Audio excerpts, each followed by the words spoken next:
안녕하세요.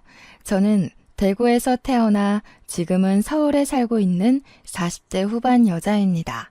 곧 50을 바라보고 있는 나이에 어릴 때부터 산전수전 다 겪었던 이야기를 추억 삼아 한번 풀어보려고 사연을 씁니다.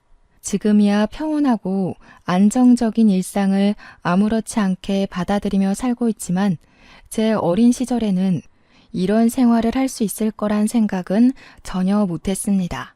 너무나도 우울했고 힘들었고 그리고 도망치고 싶었던 제 이야기를 속 시원히 한번 털어보려고 합니다.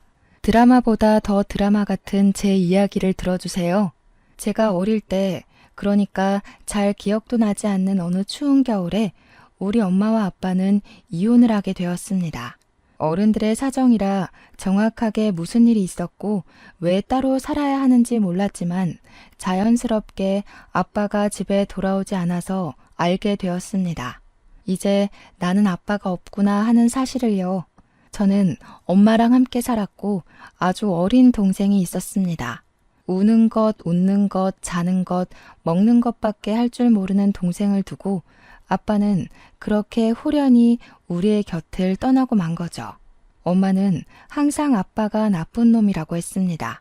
저에게 세뇌를 시키듯 너희 아빠는 못된 사람이야. 우리를 버리고 간 사람이야. 파렴치한 인간이야 라고 반복해서 말했습니다. 엄마는 아빠가 우리를 버리고 간 거라고 사업한다고 돈이란 돈은 다 말아먹고 나간 놈이라고 치를 떨었습니다. 분명 저에게는 자상한 아빠였음에도 불구하고 기억은 점점 흐려졌고 엄마의 말대로 제 기억 속 아빠는 나쁜 놈으로 자리 잡고 말았죠.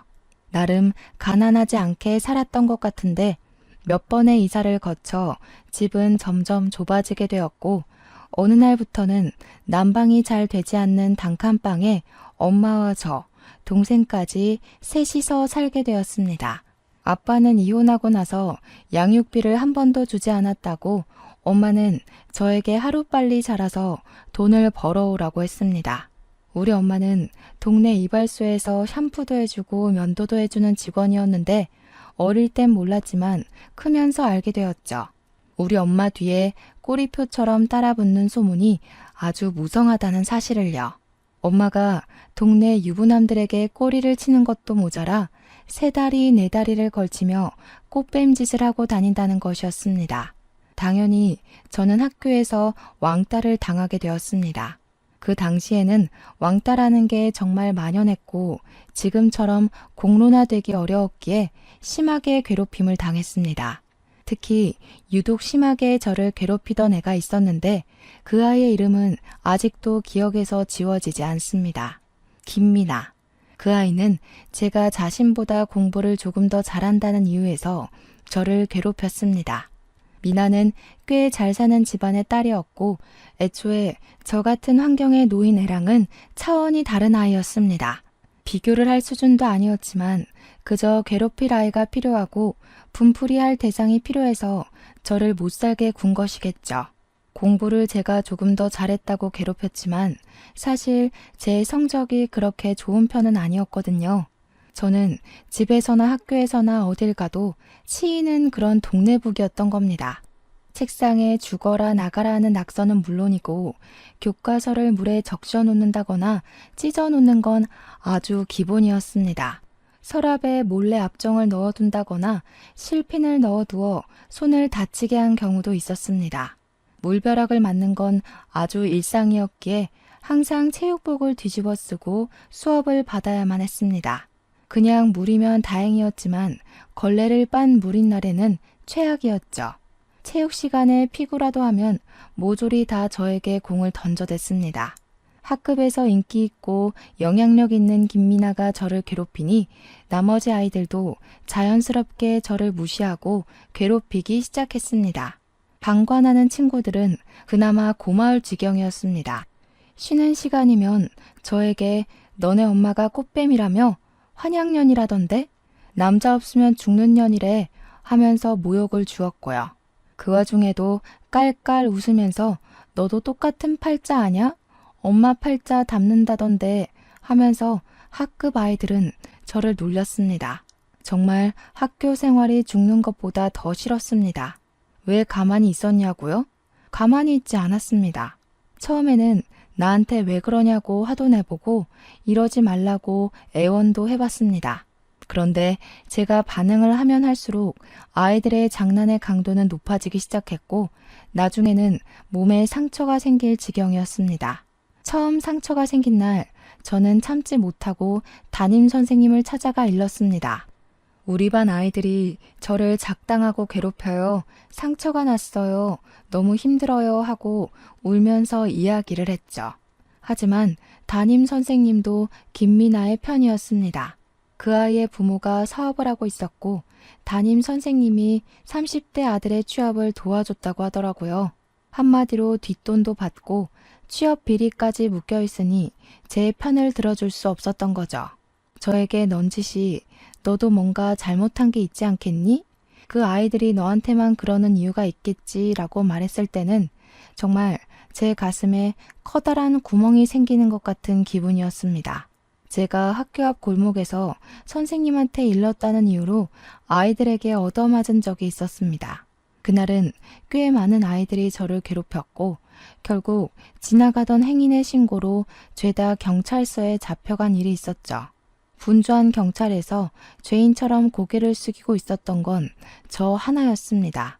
가해자들은 오히려 뻔뻔했고 피해자인 저는 그들과 눈도 마주치지 못했습니다. 간간히 형사들의 열이 뻗친다는 큰 소리가 오고 가고 했지만 결국 제 눈앞에 드리워진 합의서와 돈봉투는 모든 것을 포기하게 만들었습니다. 가해자들의 부모가 저를 멸시 어린 눈으로 바라보며 합의서에 도장만 찍으라고 종용했습니다.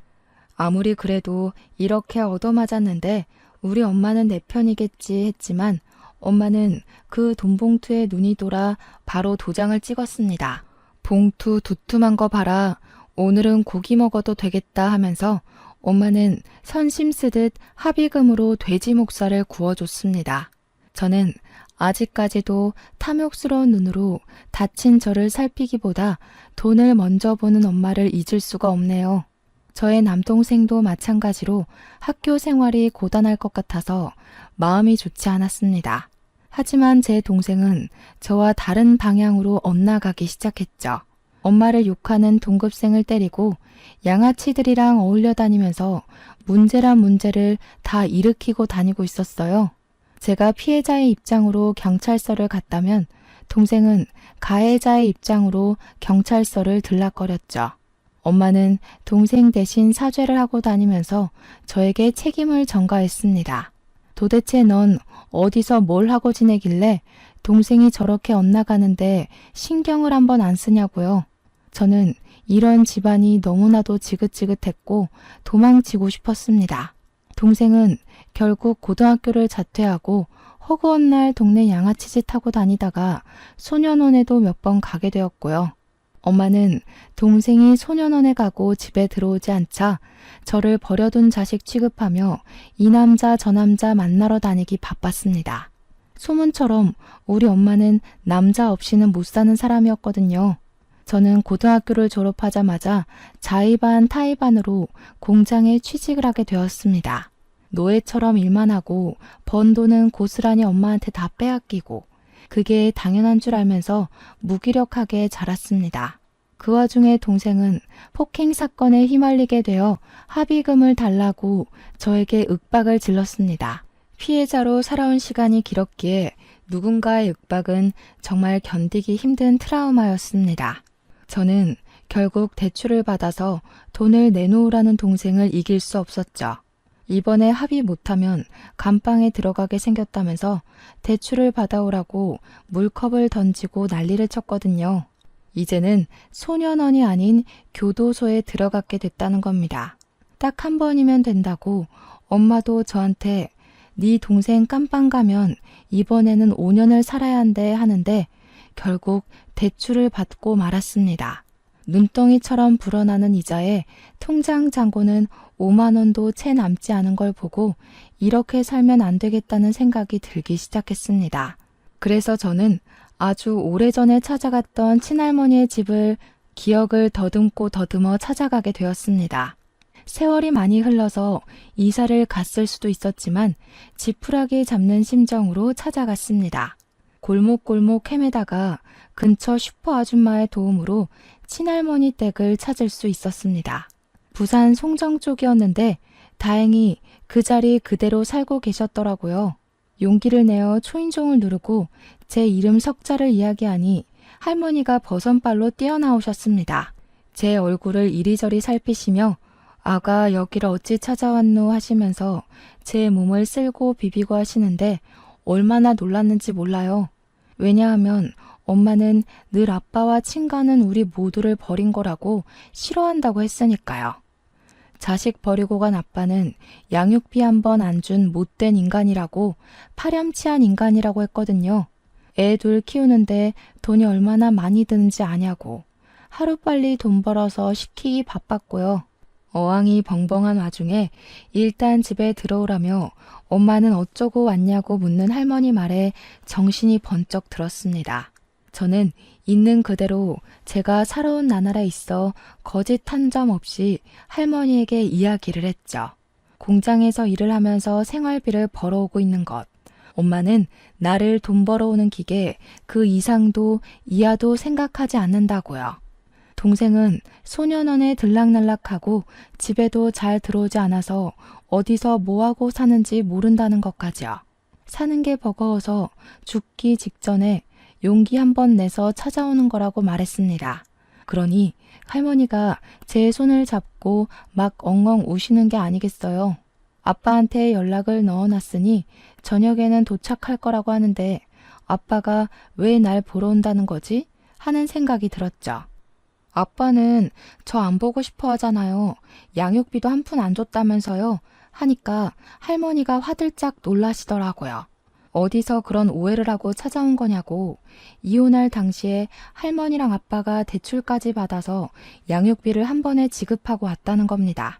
저만큼은 아빠가 키우겠다고 박박 우겼는데 엄마가 죽어도 안 된다고 해서 데리고 간 거라고요.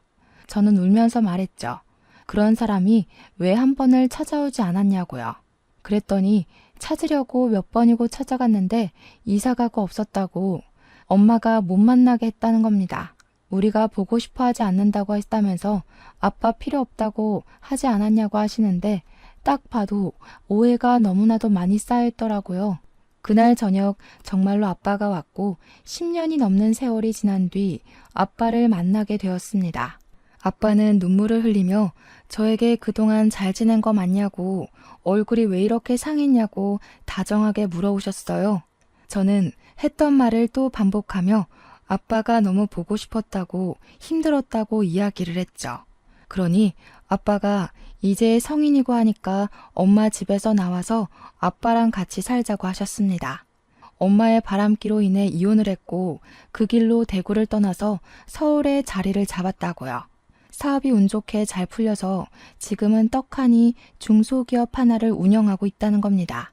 하청도 많이 주고 엄청나게 성장을 했다며 하는 일이 뚜렷하지 않으면 아빠 밑에서 일을 배우라고 했어요. 저는 뒤도 돌아보지 않고 그 길로 아빠를 따라 서울에 갔습니다. 이렇게 일이 슬슬 풀릴 줄 알았다면 진작에 아빠를 찾아갈 걸 그랬다고 몇 번이고 후회를 했죠. 서울에 도착해서 저는 정말 너무 놀랐습니다. 대구에서 주택 반지하에 새들어 살 때랑은 너무나도 다른 환경이 저를 기다리고 있었기 때문이었어요. 한강이 보이는 고층 아파트에 집도 대리석으로 삐까뻔쩍했습니다.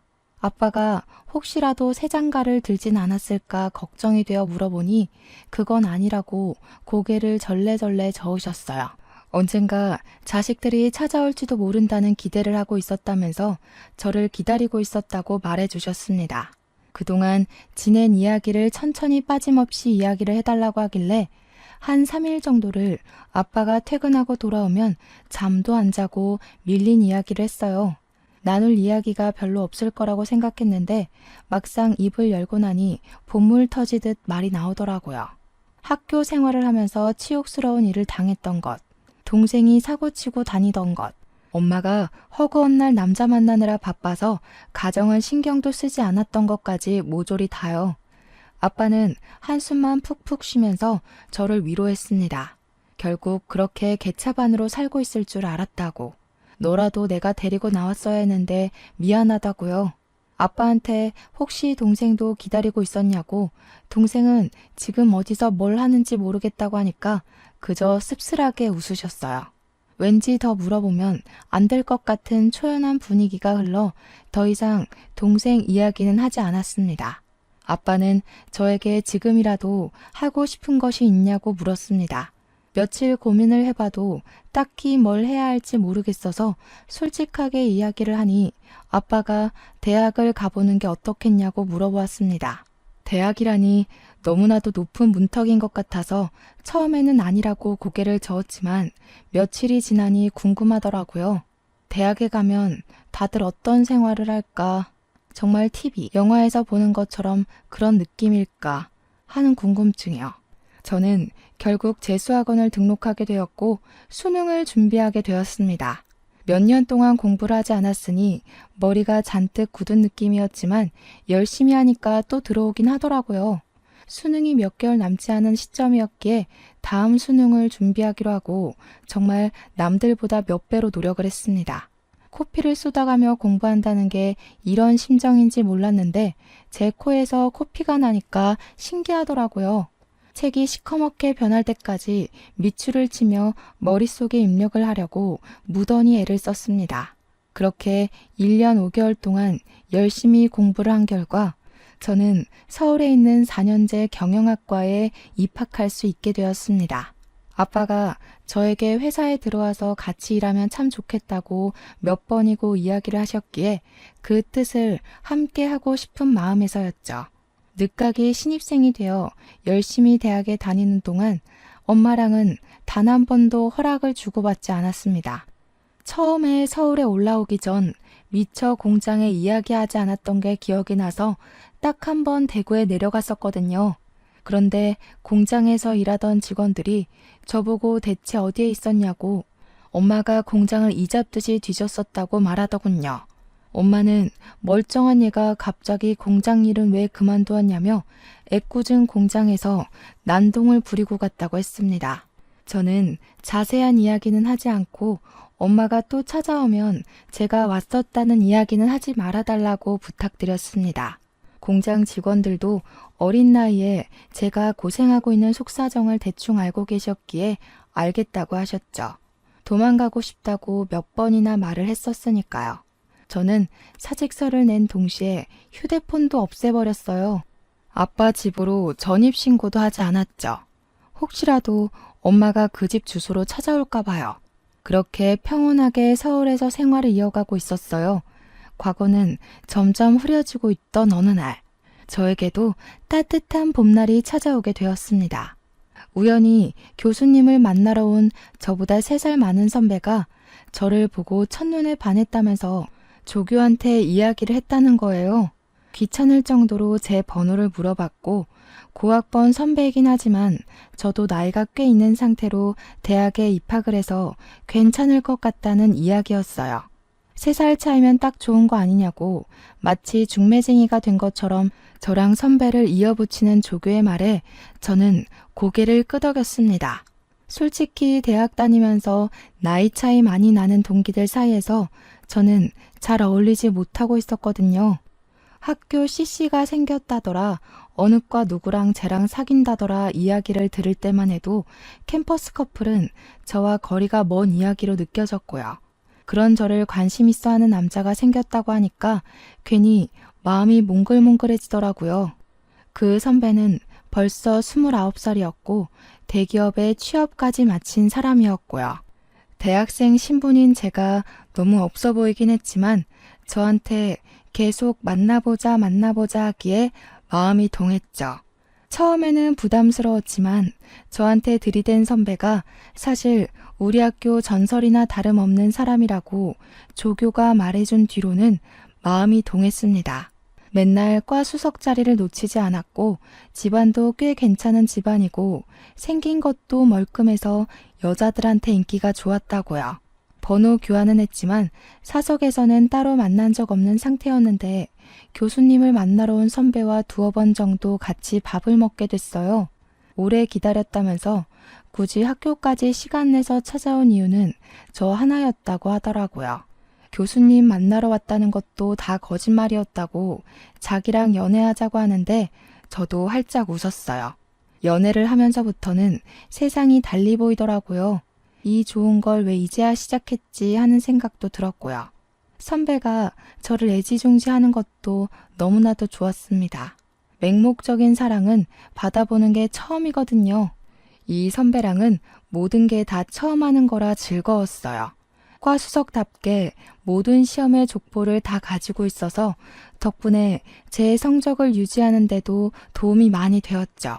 몰랐는데 그 족보를 가지는 게 무척이나 어려운 일이었대요.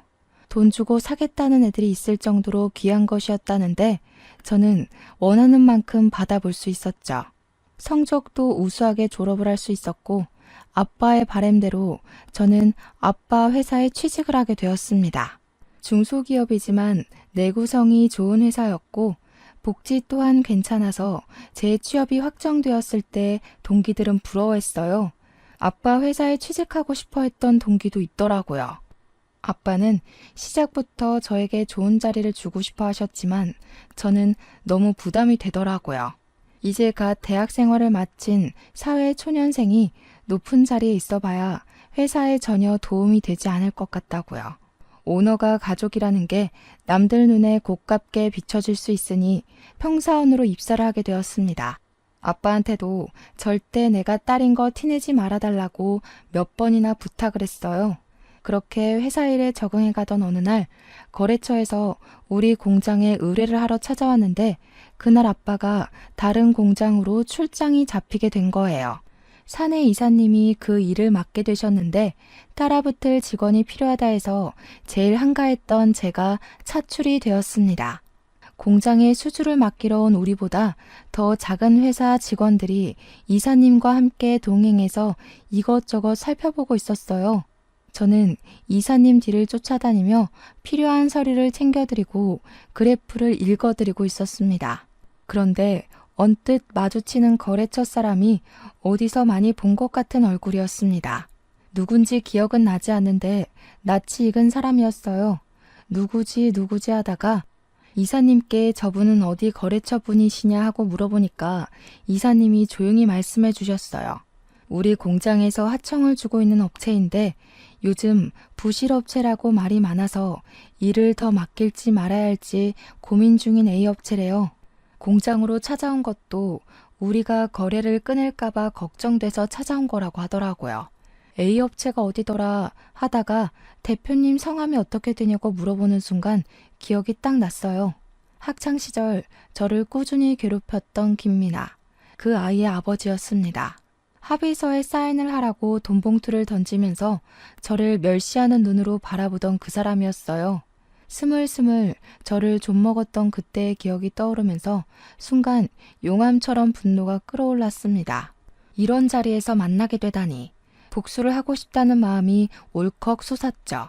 그렇게 아무 일 없이 공장 시찰이 끝나고 저는 남자친구를 만나러 갔습니다.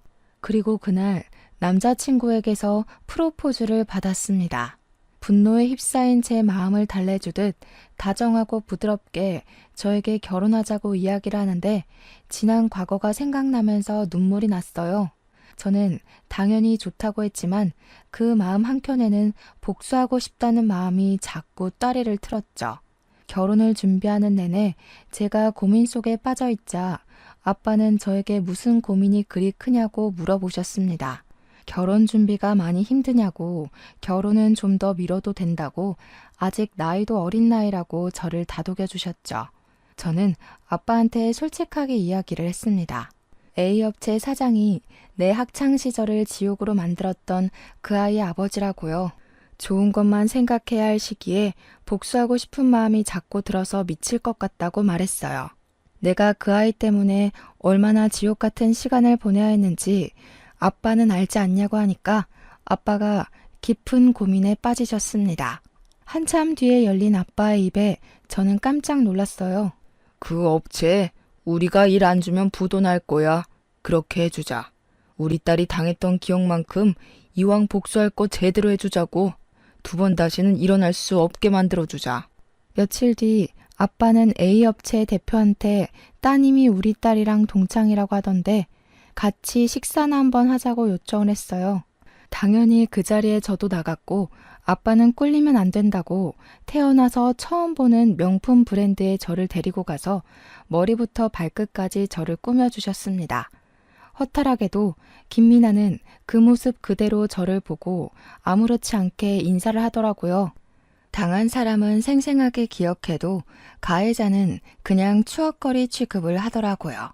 어머, 이런 데서 다 만나고 세상 좁다. 그치? 우리가 친하진 않았지만 그래도 동창이니까 너무 반갑다.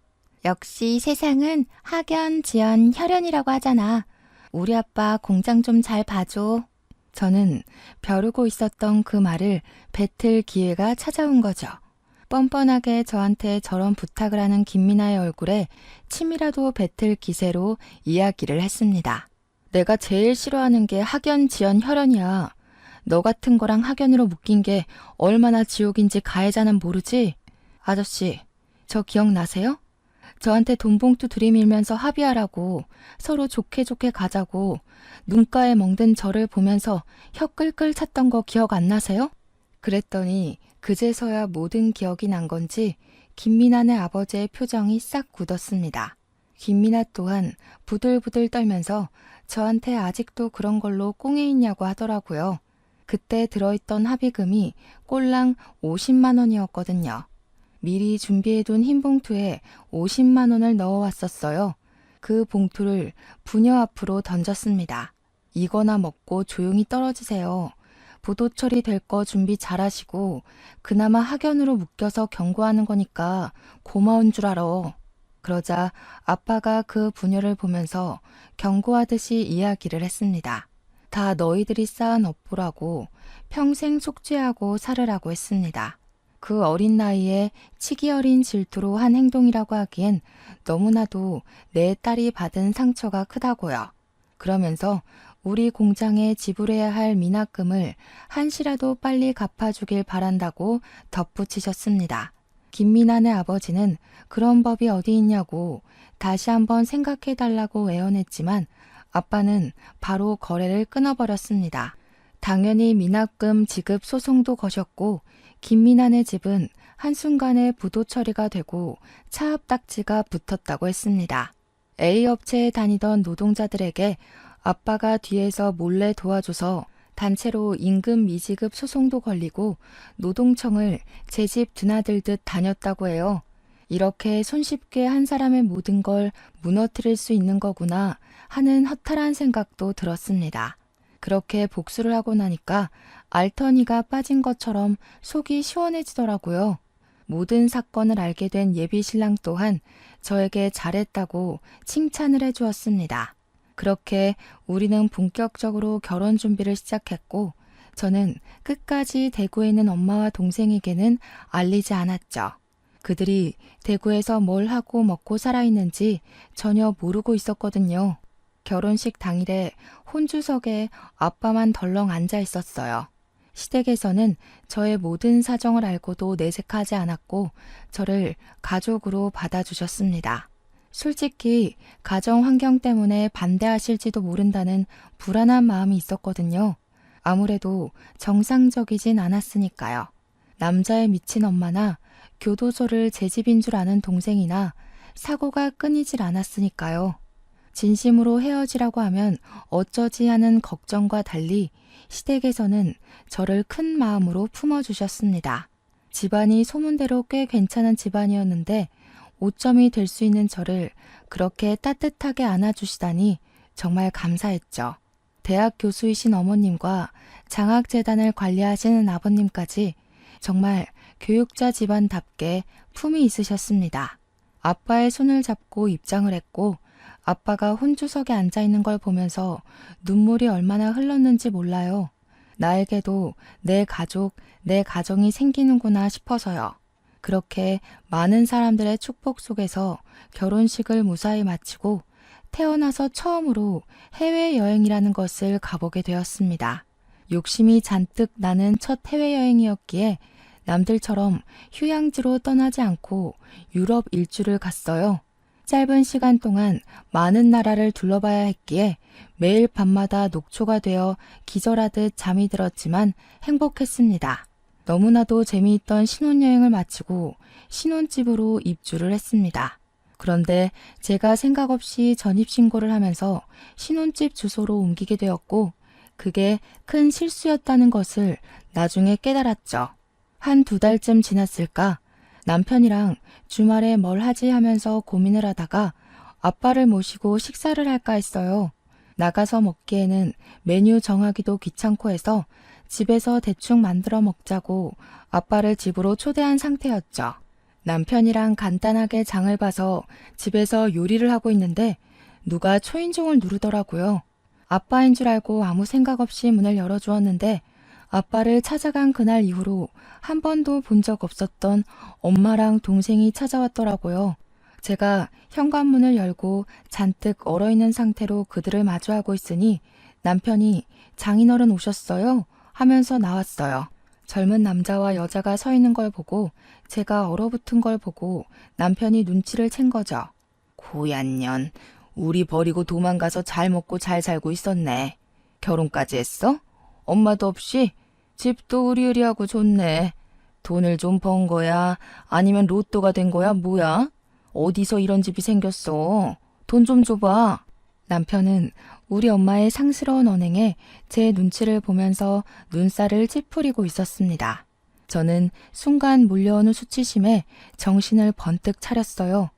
아빠가 오기 전에 이 모자를 쫓아내야 한다는 생각이 들어서 나가서 이야기를 하자고 했죠. 그러니까 동생이 저를 팍 밀치면서 신발을 벗고 집으로 들어오더라고요. 맛있는 냄새가 나는데 배고프니까 밥 좀 달라고 하면서 우리 남편한테 매형? 매형이라고 불러야 하나? 이러고 있더라고요. 그래, 우리 사위가 돈이 많은가? 우리 딸이 팔자가 기가 막히게 좋네.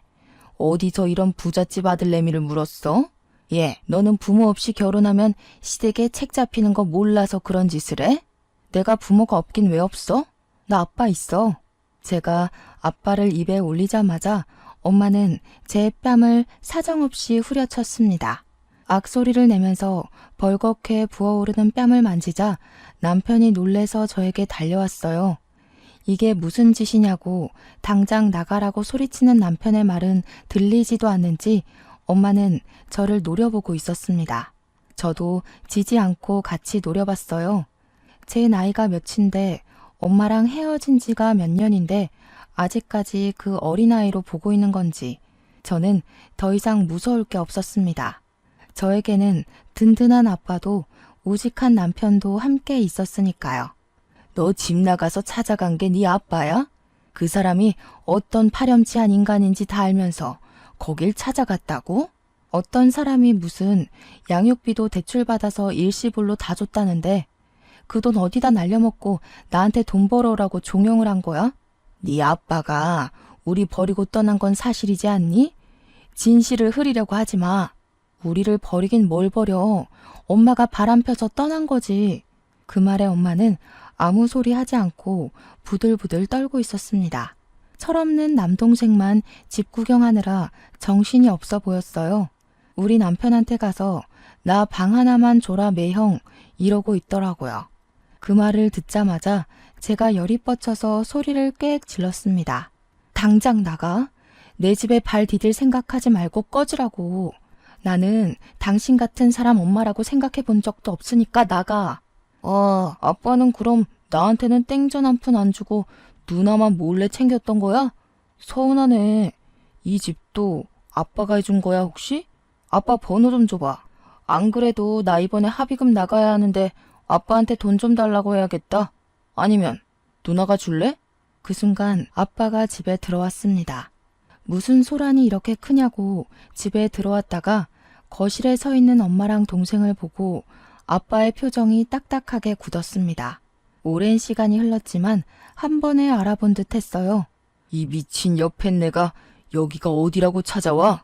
내가 내 딸 집 온다는데 당신이 뭔데 상관이야? 우와, 아빠야? 얼굴도 기억 안 나서 몰라볼 뻔했네. 아빠, 나 진짜 서운하다. 어떻게 누나만 쏠랑 챙길 수 있어? 만나자마자 이런 얘기해서 미안한데 나도 솔직히 자식인데 챙겨줄 수 있잖아. 혹시 5천만 원만 해줄 수 있어? 돈 해주면 나는 누나 안 찾아올게. 내가 돈 날 구멍이 없어서 누나 찾아온 거거든. 동생이 신이 나서 떠들고 있는데 아빠가 동생을 싸늘하게 쳐다보더라고요. 저를 처음 봤을 때랑은 너무나도 다른 반응에 저는 오금이 저릴 지경이었습니다. 저를 보고는 눈물을 뚝뚝 흘렸던 아빠였는데 동생은 거의 죽일 듯이 노려보고 있었어요. 아직까지도 애한테 말을 안 해줬어? 엄마는 누나를 이리저리 굴리면서 뭘 굳이 긁어 부스럼을 만드냐고 핀잔을 줬어요. 아빠는 거칠게 이마를 문지르면서 동생을 향해 이야기를 했습니다. 누가 네 아빠야? 너 내 자식 아냐? 네 친부한테 가서 돈 달라 그래. 내가 내 얼굴에 침 뱉기란 말을 안 하고 있었는데 이렇게 뻔뻔하게 굴면 나도 할 말은 해야지. 아빠의 폭탄 발언에 저도 남편도 바짝 얼어서 눈치만 보고 있었습니다. 내 친동생인 줄 알았던 동생이 알고 보니 반만 섞인 동생이라는 것이었습니다. 아빠는 잔뜩 흥분을 했는지 침까지 튀기며 모자에게 삿대질을 하면서 이야기를 했어요. 너 밖에서 싸질러 온 자식이라고. 너 크면서 점점 나를 닮은 구석이 없는 것 같아서 내가 유전자 검사해봤다. 내 친자식 아닌 거 알고 이혼한 거야 내가. 돈 필요하면 너네 친부 찾아가라. 아직 친부가 누군지도 모르지? 네 엄마가 일하던 이발소 사장이 너네 아빠다. 그 말에 저는 소리를 꽥 질렀습니다. 그 이발소 사장은 손버릇이 나쁜 놈이었고 느글느글하게 생겨서 도박쟁이였거든요. 아빠 말을 들어보니 이발소 사장이랑 동생의 얼굴이 묘하게 닮아 보이는 듯한 착각이 일었어요. 동생은 충격이라도 받은 건지 엄마를 향해서 이게 진짜야? 진짜야? 하고 있고 엄마는 찔리는 게 있는지 시선을 피하더라고요.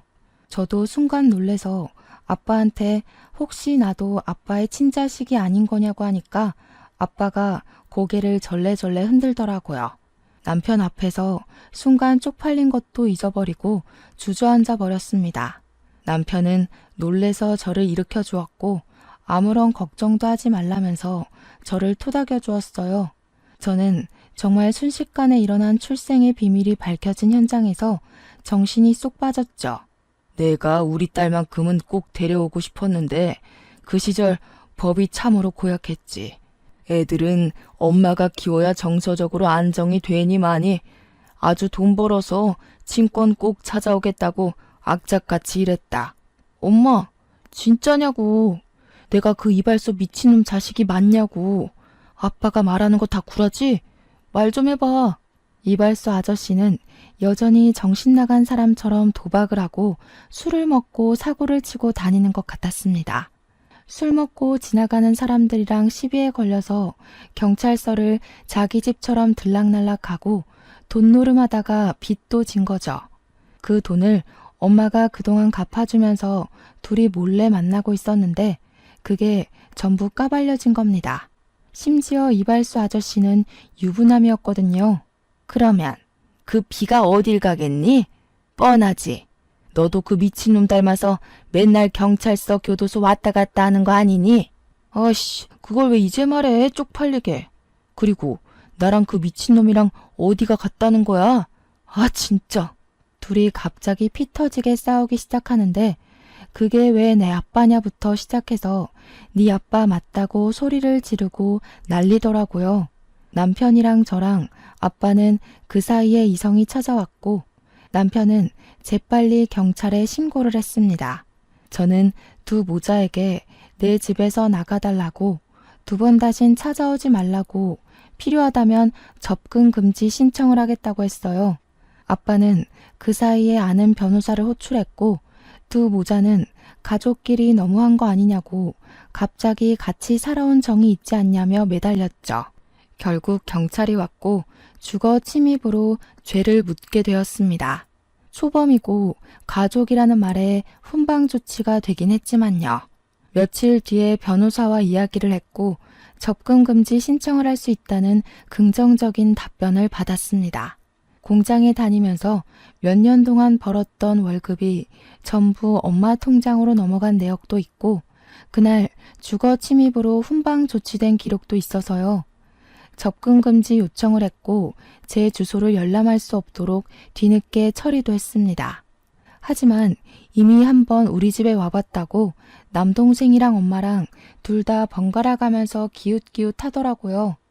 퇴근 시간에 맞춰서 불쑥 나타나서 돈 좀 빌려달라고 요구를 하는데 열이 받았습니다. 제가 두 모자에게 단단히 경고를 했어요. 내가 공장에서 벌어다 준 돈 전부 다 돌려주고 싶은 거 아니면 나타나지 말죠. 대출 받아서 너 합의금 물어준 거 지금이라도 이자 붙여서 갚을 거 아니면 얼굴 들이밀지 말고. 누나, 너무한 거 아니야? 동생이 지금 교도소 잡혀가게 생겼다니까. 이번에 가면 나 진짜 오래 있어야 된다고. 내가 제일 싫어하는 게 뭔지 알아? 학연, 지연, 혈연이야. 내가 죽고 싶을 때 너네가 나한테 돈 빨아먹는 거 말고 해준 게 뭐가 있는데? 양심이 조금이라도 남아있으면 내 앞에 두 번 다신 나타날 생각하지 마. 나 지금 누구 하나 인생 종치게 하는 거 어렵지 않거든? 제 살벌한 말에 엄마도 동생도 잔뜩 쫄아붙었습니다. 늘 말없이 고개를 숙이고 다니던 착한 딸이 표독스럽게 몰아붙이고 있었으니까요. 엄마 어린 시절에 나를 돈 벌어오는 기계로 취급했지 내 편 들어준 적 한 번도 없었잖아. 합의금 꼴랑 50만 원에 눈 돌아서 내 아픔 같은 거 봐준 적 없잖아. 양육비 받은 거 전부 탕진하고 나한테 돈 벌어오라고 한 거 기억 안 나? 그때 그 악몽들 내 노동력 보상하라고 안 할 테니까 그냥 내 눈앞에서 꺼져. 독한 년, 네가 그러고도 평생 행복할 줄 알아? 그러면서 엄마는 뒤를 돌았어요. 생각보다 쉽게 물러난 엄마한테 당황한 건 제가 아니라 동생이었습니다. 엄마, 어디가? 누나, 제발. 나 이번에 합의금 못 주면 진짜 10년은 썩어야 돼. 너는 평생 감방에서 썩었으면 좋겠다. 소년원을 집처럼 왔다 갔다 하면서도 교화가 안 됐잖아. 아, 이번엔 또 다를 수도 있으려나? 내가 교도소에 있는 사람들한테 돈 좀 쥐어주고 우리 동생 제대로 교화시켜달라고 부탁을 좀 할까? 거기 범죄자들은 돈만 주면 다 해준다고 한다던데. 동생이 흠칫 놀라더니 부들부들 떨면서 욕을 내뱉고 엄마를 따라 사라졌어요. 한참 실랑이를 한 덕분인지 완전히 녹초가 되어서 집에 돌아오니까 먼저 들어온 남편이 저를 꼭 안아주더라고요. 그런 인간들 때문에 마음 다치지 말라고 다 잊어버리고 살 수는 없지만 힘들어하지 말라고 해줬어요. 저도 고맙다고 인사하면서 남편을 마주 안았습니다. 그 뒤로 엄마가 어디서 뭐라고 했는지 지금까지 제 앞에 나타난 적이 없습니다. 동생은 결국 감방에 들어갔다고 하더라고요. 영치금 넣어줄 사람이 없어서 힘들게 지내고 있는 것 같습니다만 저도 찾아갈 생각은 없습니다. 남편이랑 아빠 덕분에 소금을 뿌린 것 같았던 상처는 아물었고 지금의 저는 행복하게 살고 있습니다. 고생 끝에 낙이 온다. 그 말을 요즘 제일 좋아합니다. 저는 정말 낙을 찾았고 낙원을 가졌습니다.